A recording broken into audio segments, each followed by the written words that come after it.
Welcome back to the Aubergine Chef. Today we'll be making a cooked filling apple pie with a lattice pie topping. Now, a lot of my pies that I usually use a crumb topping because it's really easy to do. You can change it up really easily because you can add, it's called a streusel topping, and you can add like oats to it, nuts to it. It's very easy to customize. It's really tasty, and it's super flexible because you can use it in like a pie dish, or you could use it in a casserole dish and you make a crumble or whatever. So I've gotten into the habit of being really lazy about making my pies and just doing that. Sometimes I do my double crust pies, but I'm not usually too crazy about how they come out because sometimes if the filling is uncooked, it warps a little bit, so it's a little unpredictable. So that's where you get to use the cooked pie fillings because they are already cooked down a little bit, so they don't warp as much in the oven, hopefully. So why don't we just go ahead and get started. So you're going to need some basic pie dough. I have a recipe and video on that as well. And what you're going to do is you're actually going to start with the filling first because it's cooked. So you want to make sure that it's cooled down. Now on the stove, I have 1 pound, 7 ounces of sliced apples. Now that's after they've been peeled and cored. So if you're going to buy them whole, which you probably will, you'll need about 1 pound, 13 ounces. Again, it depends on the apple. How much you're going to get out of it, but ideally when you're finished you should have 1 pound 7 ounces. Now you're going to need 10 ounces of apple cider or apple juice or something, because if you use water, you can use water, but if you use water the flavor kind of dilutes a little bit, so take advantage of this flavor opportunity and incorporate some apple juice or apple cider or fruit juice or something. And I also have 3 ounces of granulated sugar. Now I have 2 ounces on the stove with the apple cider. And 1 of the ounces is in this bowl with 1 ounce of cornstarch. Now you mix the cornstarch and the granulated sugar together to break up the cornstarch so it doesn't get chunky when you add in a little bit of the apple cider. So most of the apple cider is on the stove, so like 8, 9 ounces is on the stove, and like 1 to 2 ounces of apple cider is in this bowl. Mix it all together with the cornstarch, really good with the whisk. And also on the stove in the pot, and I should show you the pot since I keep talking about it so much. So it's a pretty decent sized pot, just so you're not flinging apples all over the place, because it doesn't really fill it up that much. And I'll show you more when we come over to the stove.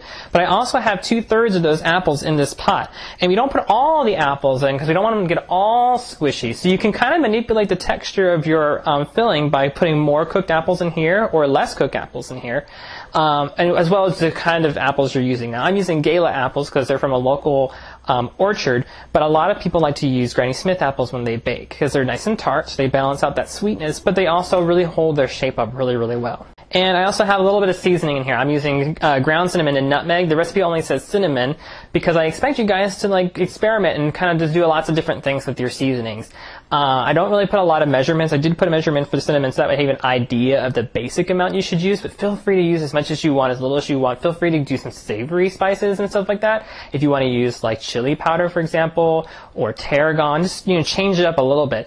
Think of this recipe as kind of a template, and feel free to add in raisins along the way, nuts or however. Make it your own recipe. I definitely encourage you guys to do that. So again, this is just a template. Feel free to change it up as you wish. Alright, so hopefully you can see in there. I'm trying not to do too many top-down views now because it kind of loses that depth perception kind of thing going on. But let me know how this looks. If you want me to go back to the kind of bird's eye view thing, I will.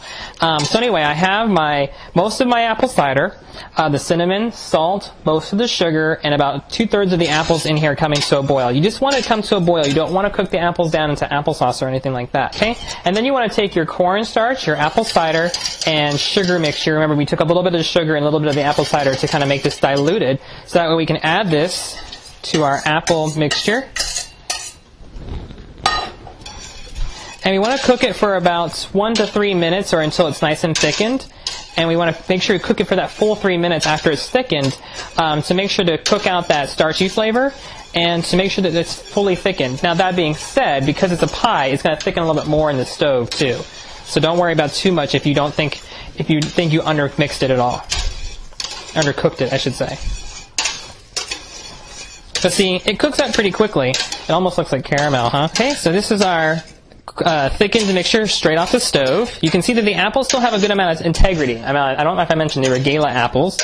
And now we're going to go ahead and add in the rest of our apples. Now, the recipe is going to say to fold them in, but just gently mix them in. You shouldn't need to use a rubber spatula or anything like that. You want to make sure that they all get coated in the filling, that nice gooey filling that we made. Okay, and now at this point you can taste your filling and kind of adjust the seasoning as you like. If you want to do that, you can add salt, you can add a little bit more sugar, you can add in cinnamon, nutmeg, all those other flavorings, vanilla extract if you wanted to go down that route, however you want to go.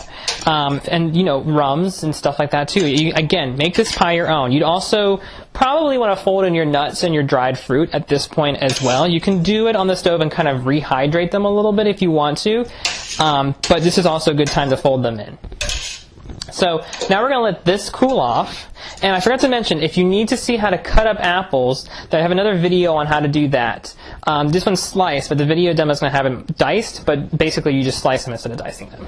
So we're going to put this in a separate bowl to cool off, basically the bowl that I had my cut apples hanging out in until I was ready to cook with them.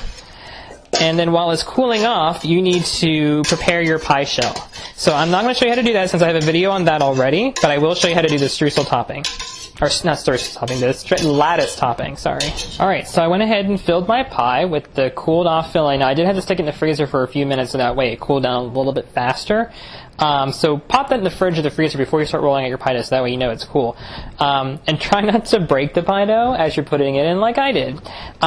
Keep in mind that you do want to have it kind of mounded in the middle a little bit so you create this kind of well. And the reason you do this is kind of basically where the lattice is going to attach. It's not just going to attach on the rim, especially if you break it. So you want to make sure you have a little bit of an extra ridge right along here. Alright, so after you've filled up your pie, you want to roll another piece of pie dough about 10 inches, 9 inches, 10 inches long, in diameter. You want to go ahead and make cuts every 3/4 of an inch.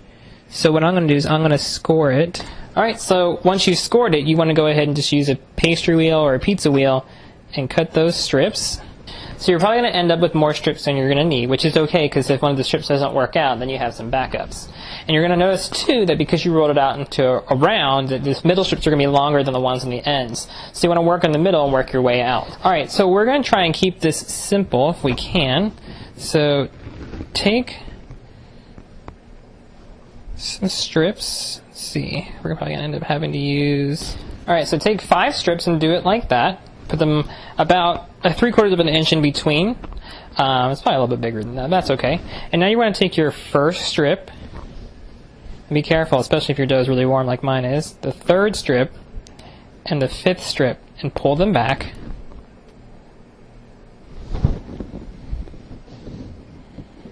And then place strip side to side like that.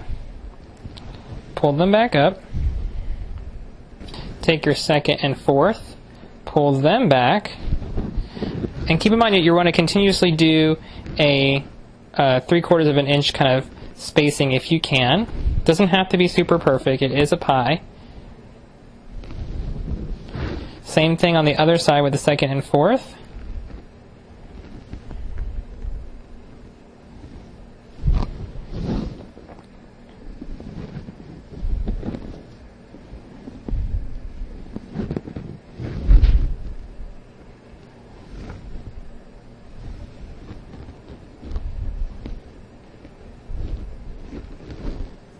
Okay, and then finish off with the 1st and 3rd again. So we're going to pull those back. And then 2 more strips. We'll go about here since I'm a little close to the edge. 1st and 3rd and 5th. And we'll finish it off like that.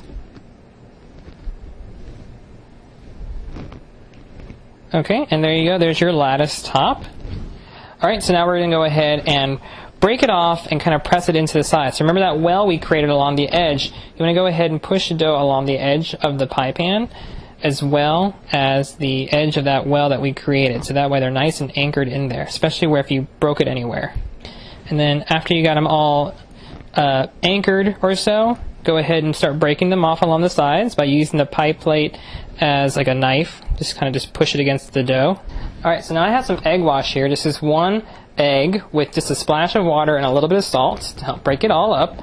And we're just gonna go ahead and egg wash this. You can egg wash it if you like, you don't have to. I do recommend it because you get a nice brown color, and you can put some more seasoning or salt or sugar on top to make it stick. So now if you want a really crisp top, go ahead and finish off your pie with a little bit of granulated sugar, because what's gonna happen is that sugar is going to melt, but it's not gonna hold its shape. It's gonna turn into this fluid, almost caramel-like crisp candy kind of coating along the pieces of the dough. But what I'm going to do is I'm actually going to shake it up and finish mine off with a little bit of cheddar. I'm going to try not to cover up the lattice top too much, but enough so that way we get that nice brown, crispy, you know what I'm talking about, when the cheese gets a little bit burnt almost, like on the edge of a pizza. That's kind of what I'm looking for. Hopefully we can get that. And then for more shaking up, I took some pie dough and cut it out with a cookie cutter, a leaf cookie cutter. And while it's still wet with the egg wash, I'm going to take these leaves and put them all the way around the pie plate. I got about 23 leaves on this pie. So that's the finished pie. So we're going to go ahead and bake it off now. Make sure when you bake it in the oven that you put it underneath, or a sheet pan underneath it, or on the rack below it. So that way if it does end up bubbling up, it doesn't ruin your oven or make a mess in your oven. And we're going to bake it at 400 to 425 degrees just until the filling is bubbly and the crust is nice and brown. Alright, so here's the finished apple pie with the leaf border. I forgot to egg wash the leaves after I put them on, so you can see the browning was a little uneven. But it does make a nice finish. Now, the pie dough doesn't retain any kind of patterns or anything like that, so you don't spend any time trying to intricately design veins or whatever. You may have saw that mine had it, but that's just because the cutter that I have for the leaf has that kind of built in. It's a plunger that I usually use for gum paste, so that's why I had it. But normally I wouldn't recommend doing it, as you can see. Other than that, everything looks nice. It crisped up nice, and it's a nice color, and the pie is still pretty hot. It's only been out of the oven for an hour already, and it's still pretty hot. So I'm going to go ahead and leave it on the sheet pan and let it cool off all the way before I start serving it. Alright, so that's the cooked apple pie filling with a lattice top. And feel free to use this as a template and customize it any way you want. As you can see, I used a little bit of cheddar cheese on top. Now, that's not a new thing. That's been going on for forever. I mean, people put cheddar cheese on everything. But feel free to just use the recipe as a template, adjust it, make it your own. Use different seasoning, use different spices, use fresh herbs, use dried fruit, dried nuts, those kind of things. Feel free to go overboard and just try to figure out how to make the pie your own. So anyway, I hope you learned a lot today. Thank you for watching, and remember, the Aubergine Chef, demystifying dessert one recipe at a time.